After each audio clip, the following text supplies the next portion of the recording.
Да, короткий кадр, как коротка была жизнь Мусы, и вечный, как его бессмертие.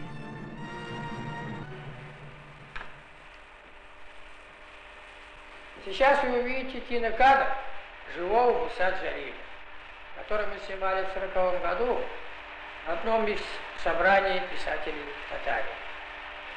Он был очень скромный человек, сниматься не любил. Поэтому вот сохранился это единственный кадр.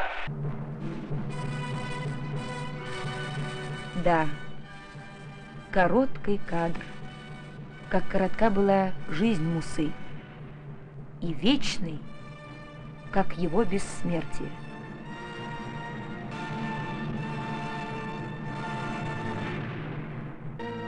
Вечно будет жить в памяти народа Джалиль, свершивший гражданский и поэтический подвиг.